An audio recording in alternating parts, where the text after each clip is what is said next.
Anime start with King Inglis of Silvare rests on his deathbed, visited by the divine presence of the goddess Alicia. In recognition of his valiant service in defending humanity against malevolence, Alicia graciously agrees to fulfill Inglis's wish for reincarnation, providing an opportunity to master the art of the blade. Awakening centuries later as an infant, Inglis is astonished to discover a significant transformation, now embodying a female form. Holding on to the familiar moniker Inglis while adopting the alias Chris, she navigates a world where humanity has forsaken the use of ether, resorting to runes to wield enchanted artifacts against monstrous magicite beasts. During a perilous encounter with a magicite dragon threatening her family, Chris taps into the ether bestowed upon her by Alicia in her previous existence, covertly dispatching the looming threat. 5 years elapse, and Chris, alongside her cousin Rafinha, observes Raphael, Rafinha's elder brother, undergoing rigorous training to ascend as a knight in the castle courtyard. When a merchant's son named Raul effortlessly vanquishes all-knight trainees, Chris discerns his deceitful tactics, a hidden spell cast through eye contact to impede opponents. Driven by a desire to avenge her cousin Raphael, Chris issues a challenge to Raul. Leveraging her sword skills from her past life and strategically closing her eyes, Chris triumphs over Raul, eliciting jubilation from the onlooking crowd. 6 years have passed, and Chris and Rafinha celebrate their baptism, acquiring mystical runes. Rafinha receives an esteemed rune, while Chris intentionally sabotages her ceremony to become runeless, allowing her to focus on honing her sword skills discreetly. Fast forward, the duo attends a lavish banquet where Highland's ambassador, Raul, is present. Unsettled by the male gaze, Chris, who prefers women, is introduced to Raphael's associate, Sir Leon, and his companion Eris, a formidable hieral menace capable of assuming human form. Raul, now a Highlander, commits a heinous act, prompting Chris to step in, offering herself in place of a noblewoman. Unbeknownst to the onlookers, Chris intends to confront Raul. However, Eris, attempting to intervene, inadvertently sparks a clash between them. Intrigued by the prospect of a formidable adversary, Chris readies her powers, only for Eris to release her upon realizing Chris's strength. Despite Chris pleading for the battle to continue, Eris is unexpectedly attacked by Sir Leon. Sir Leon discloses his allegiance to the Steel Blood Front, an anti-Highland faction, fed up with the surface people's mistreatment and the Highlanders' monopoly on artifacts. His attempt to abduct Eris for the front is thwarted by Chris. Leon flees after transforming Raul into a magicite beast with prismer powder as retribution. To halt Raul's rampage, Chris and Eris banish the creature to the city outskirts, where Chris employs her clandestine technique, Ether Strike, to vanquish the menace. Eris departs, promising to safeguard Chris's powers. Years later, 15-year-old Chris and Rafinha depart their abode to enroll in the Royal Academy in the capital, aspiring to become knights.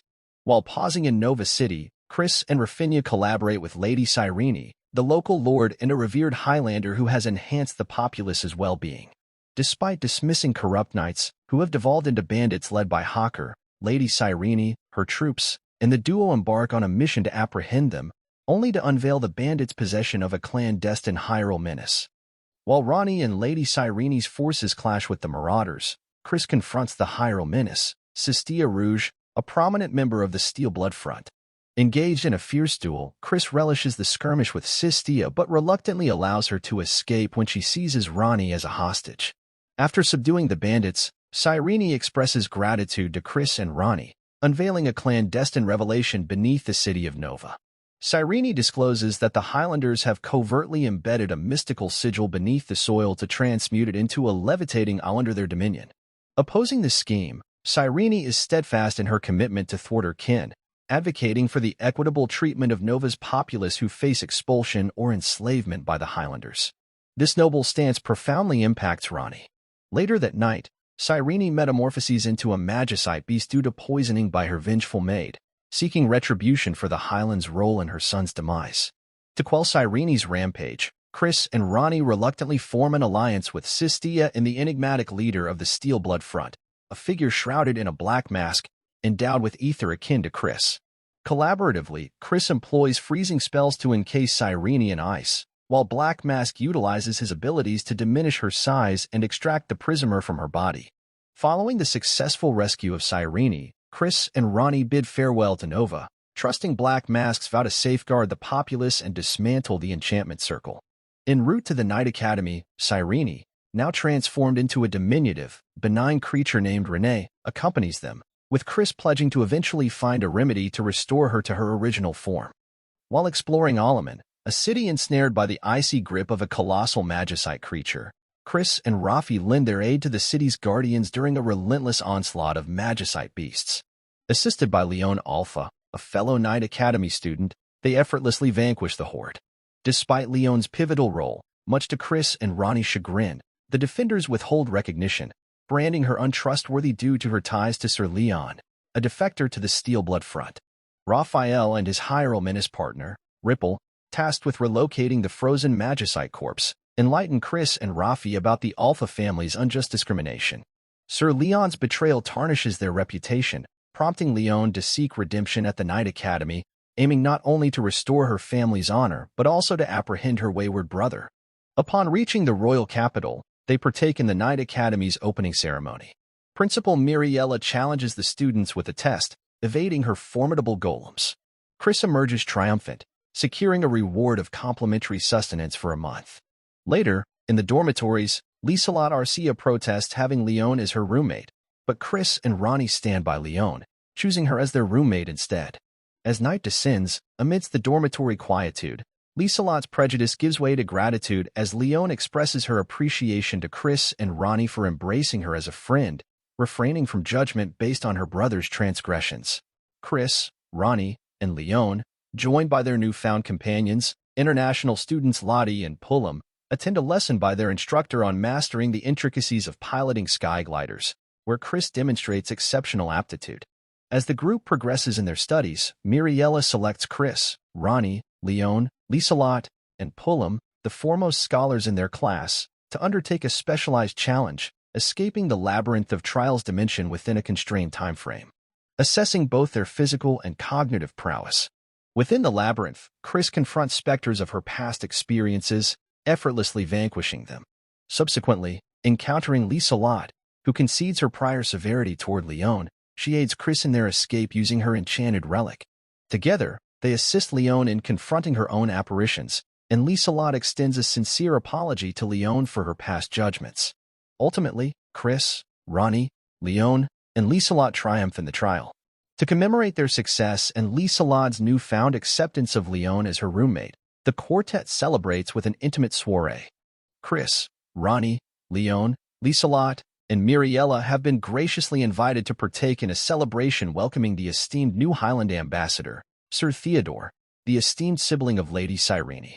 During their gown selection, Chris and her companions bear witness to a tumultuous spectacle as Eris and Ripple engage in a fierce altercation against teleporting magicite creatures, with Ripple's ailment worsening with each appearance of these enigmatic beings. Upon their reunion with Raphael at the grand soiree, a sudden onslaught of teleporting magicite creatures disrupts the festivities, compelling everyone present to confront the unforeseen threat. As the chaos subsides, Chris and her cohorts uncover the startling revelation that Ripple is the unwitting catalyst behind the teleporting magicite creatures. Theodore posits that a dissident faction within the Highlanders, opposing assistance to surface dwellers, manipulates Ripple's body, compelling it to summon magicite beasts as a formidable countermeasure against the pro-surface Highlanders. Motivated by a desire to aid Ripple and confront these mystical adversaries, Chris persuades Prince Wayne to grant refuge for Ripple at the esteemed Knights Academy, where Miriella can endeavor to remedy her affliction. To combat the enchanted creatures unleashed by Ripple's sorcery, Miriella assembles an elite cadre from the Academy's finest, among them third-year prodigy Silva Aaron and second-year standout Yua. However, Silva, draped in pride and arrogance, scorns Chris for his runeless status and Leon for being the kin of a traitor, while Yua grapples with the persistent struggle of recalling names. In the aftermath of the mystical creature confrontation, Ripple consents to a one-on-one duel with Chris within an alternate dimension. Armed with firearms as her mystic artifact, Ripple initially gains the upper hand until Chris, exhibiting extraordinary prowess, triumphs by closing the distance. In the analytical minds of Miriella and Theodore, the root cause of Ripple's summoning of magicite beasts unravels. Each touch of a unique rune artifact inadvertently drains mana, creating rifts through which the enchanted beings emerge. With this newfound revelation, Ripple succumbs to unconsciousness, unwittingly conjuring a colossal magicite behemoth at the very heart of the Academy. The looming threat poses a grave challenge that demands the unity and strength of Miriella's selected champions.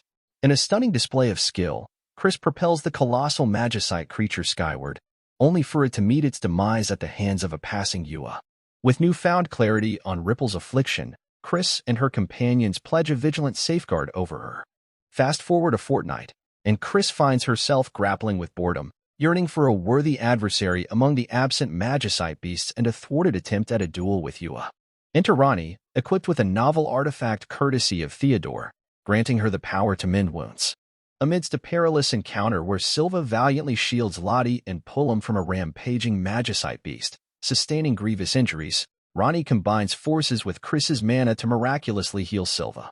Gratitude and remorse flow from Silva as he extends his thanks and apologizes for his prior transgressions. Miriella, in the meantime, learns of the Royal Guard's intent to take custody of Ripple, with plans to trade her to the Highlanders for yet another looming Hyrule menace. Unyielding in her opposition, Miriella takes a stand against this ominous exchange. During a routine patrol, Leon and Lieselot stumble upon an unexpected presence in the city, Leo, Sistia, and the mysterious Black Mask. In the midst of the fierce confrontation between Leon and Leon, a mysterious figure cloaked in a black mask abruptly intervenes, bringing an unexpected halt to the escalating conflict. With Lieselot as a captive audience, the enigmatic masked individual discloses King Carlia's clandestine plot to broker a nefarious deal with the Highlanders. The monarch's insidious plan involves securing a new Hyrule menace from the Highlanders, offering Ripple and the city of Alaman as bargaining chips. The masked informant hopes this revelation will sway the Knight Academy into granting approval for the Steel Blood Front's assault on the Highlander ambassador. Armed with this critical intelligence, Miriella deftly orchestrates a strategic plan to safeguard the ambassador, Evel, during the impending meeting with the Highlanders. Unconventional allies, Chris and Ronnie, are discreetly dispatched as undercover maids, their mission to ensure Evel's protection. Simultaneously, the entire academy mobilizes to expel the magicite beasts dwelling within Ripple, effectively crippling Lieselot's ability to summon them in the future. Silva, harboring a deep-seated debt to Ripple for a past rescue, readily pledges his allegiance to Miriella's cause.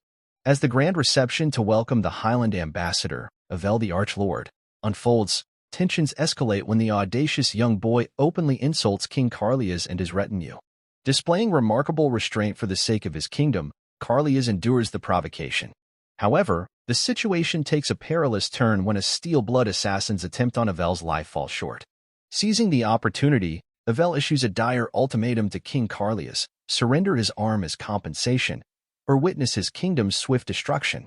In a selfless act of valor, Chris bravely steps forward, volunteering to endure Evel's wrath in lieu of the monarch. Confounding the Archlord with her unexpected resilience, Chris withstands a barrage of magical assaults, leaving Evel bewildered. However, the tranquility of the moment shatters when the Steel Blood Front executes a daring assault on the city from their formidable airship, plunging the diplomatic gathering into chaos.